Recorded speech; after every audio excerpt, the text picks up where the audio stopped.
Assalamualaikum warahmatullahi wabarakatuh. Kali ini kami akan mempresentasikan analisis kasus berdasarkan stimulus respon, komunikasi persuasif, komunikasi kelompok, dan komunikasi politik. Saya tidak sendiri, saya sendiri Bunga Citra Azhara, ada teman-teman saya Muhammad Alif Setiadi, Nadia Dwi Handayani, Muhammad Fawaz Kamil, dan Ilham Pamungkas. Sebelum itu, saya akan menjelaskan pengertiannya terlebih dahulu. Stimulus respon. Konsep stimulus respon adalah dasar dari interaksi komunikasi. Setiap tindakan atau pesan yang dikirimkan, stimulus akan mempengaruhi respon atau tanggapan yang diterima.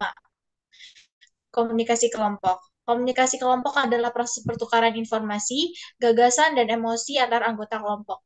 Komunikasi politik. Komunikasi politik melibatkan penyampaian pesan dan informasi terkait dengan politik dan pemerintahan kepada masyarakat. Komunikasi persuasif. Komunikasi persuasif bertujuan untuk mempengaruhi sikap, keyakinan, dan perilaku orang lain melalui penggunaan pesan yang meyakinkan. Selanjutnya ada stimulus respon yang akan dijelaskan oleh Muhammad Fawaz Kamil. Oke, stimulus respon. Jadi di sini ada sebuah kasus. Sebuah perusahaan teknologi meluncurkan iklan baru untuk produk terbarunya. Iklan tersebut menampilkan gambar-gambar yang menarik perhatian, sehingga ada teks yang mengajak konsumen untuk segera membeli produk tersebut. Untuk analisisnya, iklan tersebut menggunakan stimulus visual berupa gambar-gambar menarik yang bertujuan untuk memancing perhatian konsumen. Selain itu, teks yang digunakan memiliki tujuan untuk merangsang respon positif dari konsumen, yaitu agar mereka segera membeli produk tersebut. Dalam hal ini, perusahaan menggunakan stimulus visual dan teks sebagai pemicu respon dari konsumen dalam bentuk pembelian. Selanjutnya ada komunikasi politik yang akan dijelaskan oleh Muhammad Alif Setiadi.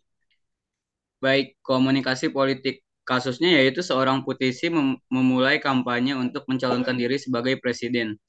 Ia menggunakan pidato-pidato yang mengandung janji-janji kritik terhadap pemerintah sekarang, serta penyampaian visi dan misinya kepada publik. Analisisnya yaitu dalam kasus ini, politisi tersebut menggunakan komunikasi politik untuk mencapai tujuannya. Pidato-pidatonya digunakan sebagai alat untuk mempengaruhi opini publik, yaitu melalui janji-janji yang menarik perhatian dan kritik terhadap pemerintah yang dapat memancing respon emosi dari masyarakat. Komunikasi politik ini bertujuan untuk membangun citra positif politisi tersebut di mata pemilih dan meyakinkan mereka agar memberikan dukungan dan suara pada saat pemilihan presiden. Selanjutnya ada komunikasi persuasif yang akan dijelaskan oleh Nadia Dwi Handayani. Oke, saya akan menjelaskan tentang komunikasi persuasif. Kasusnya adalah sebuah perusahaan makanan cepat saji meluncurkan kampanye iklan untuk memperkenalkan produk baru mereka. Iklan tersebut menggunakan selebriti terkenal sebagai brand ambassador, menampilkan testimoni positif dari pengguna produk, dan memberikan penawaran khusus bagi konsumen yang membeli produk tersebut.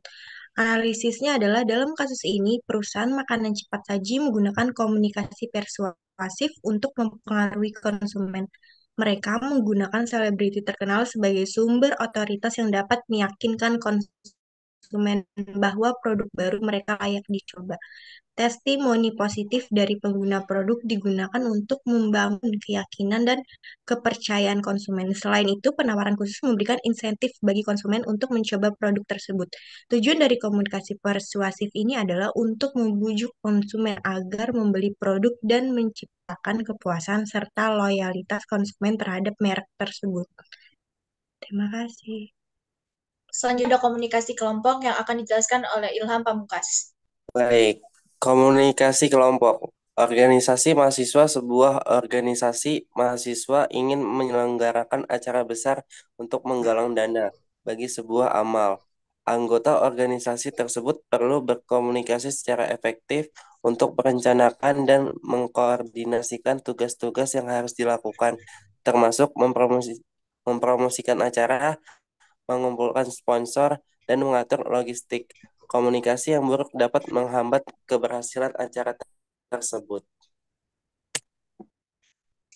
Sekarang kita masuk kesimpulan.